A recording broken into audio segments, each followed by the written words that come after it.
Today we're talking about how to build a relationally smart local church. In other words, the idea of being people smart versus theological smart. Coming up here on the Better Sundays podcast at reachkeep.com. Welcome to the Better Sundays podcast. Focused, practical, and usable advice for church leaders looking to reach new young families and impact their community. Well, howdy, folks. This is Mike Holmes in studio here. You are at the Better Sundays podcast, and I'm excited to talk about this topic of relationships. I've covered this in a recent podcast on the Reach Keep podcast, and go take a look at that one. We got some great things on here. I wanted to make it kind of a little shorter and simpler and give you some things that you can do on Sunday morning or Sunday night, one of your services, anyway, where you're just with your people, and a couple of things that you can do that help you to be more relationally aware and to make you to be a better balanced pastor in that regard. There are many advantages to having strong relationships with your people and to be what we call relational savvy. And so let me just jump right into those. One of the first things you want to do on Sunday when you're cruising around is kind of be emotionally aware. There are going to be people that, are broken. There are going to be people that are lonely, going to be people that are kind of moody. There are going to be people kind of sitting by themselves. There's going to be a lot of different little hints that kind of come out there. And if you can take advantage of any of those, be aware of that and try to, address it or just, catch up with them later, that type of thing. But be aware of what is going on emotionally. Many times for me anyway, I'm just so happy to see people walking in the door. It's like, good to have you here. Warm body, how it's like. It's like just good to have folks at church, but to kind of sort of be paying attention to their emotional status is an important thing. The second thing on a Sunday that you can do during your services is spend more time pre-service, and this would be kind of pre and between and handshaking time and throughout the day. Spend more time with your ear to the ground, kind of listening to the vibe that's kind of going on. And what that means is that we need to listen better. We just need to not talk as much and, tell me about your trip to the big city. Tell me about how your kids are doing, and just listen, ask a few appropriate questions, kind of keep it going on. But that means, especially during a service, that you have a lot of your other things taken care of. So you can't be like brushing up on the sermon, 5 minutes before Sunday church starts, or, kind of running around, getting all the last little things, and try to have everything done so that you have that opportunity to kind of keep your ear to the ground and really be paying attention. And in the podcast that I just mentioned, that we just completed, you ought to be able to find that. There are some things that would really help you, a few more kind of specific tips about how to ordering your service that would make that happen. The third thing that I want to give you before I just jump into a couple real simple tips here for you, and this is sort of more the general type of thing, is schedule and take more time for the one-on-one stuff. In other words, like official one-on-one stuff. It's like, well, hey, let's go grab a cup of coffee, or can I call you this afternoon, or, that type of thing. Try to take time and schedule more of that when it fits into your schedule. And I know what it's like to be a busy pastor. I know that what's going on Sundays with a preacher. There's a lot to do. But if you schedule a time with somebody, you can usually get right into things much more than if they kind of sort of catch you, at another time and there's a whole bunch of chit chat and a little bit of this and that. So schedule a time and just try to say, hey, can we get together and talk about that? Or I'll meet you right after choir practice and we'll talk about that. I set up a couple appointments for tomorrow. It's a Sunday when I'm recording this, and they came to me between our two morning services and said, need to ask you about these rumors going around and, things like that. It's like, tell you what, tomorrow, 11 o'clock, I'll be here. I've got a meeting at 10, but I should be done by 11. So yeah, let's talk. And so I now know that we can sit down, boom, get right to it.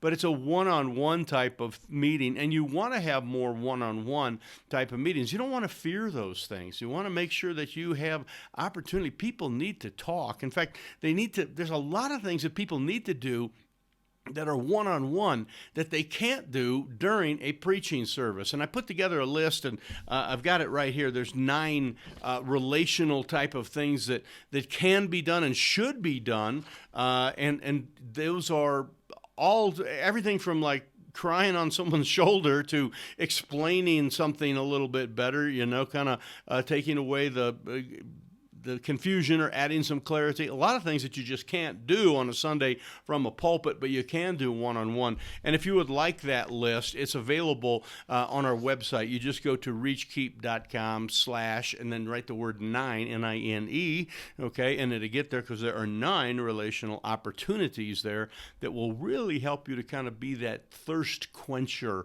in a person's life. Some people just need a little more one-on-one time, and it is healthy for a church to have a lot of good one-on-one time, the reconciling, forgiving, understanding, bearing one another's burdens.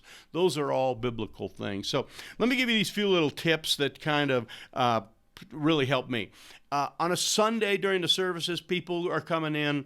I have a little policy I call greet and get back. Greet and get back. And that means I'm going to greet everybody, shake their hand, and often there's something that they want to talk about, or I know that they just came back from a funeral or whatever. I'll shake their hand and say, hey, can I get back with you on that maybe after church or this afternoon, or send you a text or something? Can I get back? So it's sort of the greet and get back type of thing.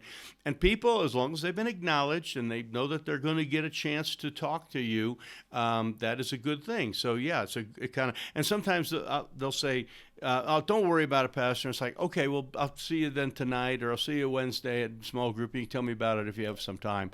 So the greet and get back is a good thing. Another thing is to kind of, this sounds terrible, but lower yourself. Don't raise yourself up where you're kind of unapproachable. And there's a way that pastors talk sometimes that is very theological, very dispensational, very premillennial. I mean, we can throw out a lot of great big words. We can constantly have a verse here and a verse there, and I'm for helping people with the scripture. But if you're just rattling off verses all the time and you're rattling off theological concepts all the time and some of those things, it tends to kind of dampen things because people can't compete at that level. In other words, I can talk with a person, I could talk with any guy, probably mechanical stuff, and talk about, starters, and talk about, fuel pumps, and talk about, diesel, and talk about hydraulics and seals and camshafts. I can kind of keep up with somebody on that. My wife couldn't keep up on that. So a conversation where someone is constantly talking about engines and things like that, my wife would kind of like, she wouldn't get much out of it. Okay. That's the same thing. If you're constantly talking about, some concepts that the other person doesn't have, and that means you just need better listeners. So kind of cut the theological talk and some of that stuff. Another one is to use relational illustrations, okay? Relational illustrations. And this would be, you're not like using an illustration of somebody in the church. I don't mean that. That can kind of get you in trouble.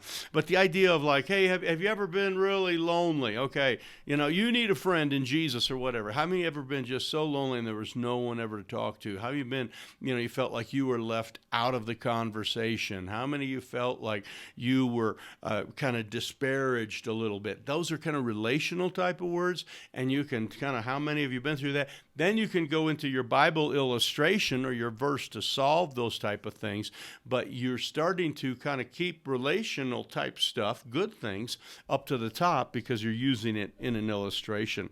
And another one, the last one here, I'll give you, then I'll just tell you a quick little story, is the kind of what I like to follow up. I like to follow up and award people for their relational stuff that they've done. So, for example, it's kind of what I would call the good to see you text, okay? So after church, it's like, hey, it was really good to see you and Mrs. So-and-so, talking there. Hey, it was I'm really glad you came with your family, okay? Relational type of thing, okay? Hey, it was really nice, to see that you, were interacting with that person there and talking. They really need someone to talk to. Thank you. It was good to see you talking to our new visitors. I appreciate that. So you're kind of like putting a text out there that is rewarding, and you're letting them know that thank you for the relational stuff. Relational stuff, as a pastor, is important to me in my church. That's what you're saying when you do that. So do that. Let me finish this little story.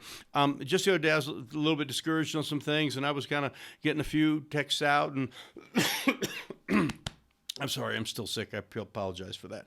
I was trying to get a few things out and get some stuff done, and a lady sent me a text, and she said, basically, won't get into the whole thing, but she basically said, Mr. Mike, you are a breath of fresh air.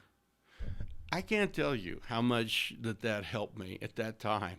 I just needed something like that. That was a relational thing. And I'm not particularly close to this family. They attend some of the time, but they don't always. Husband doesn't hardly ever attend, and kids are kind of grown now. But she just said, you're a breath of fresh air. And that meant so much to me.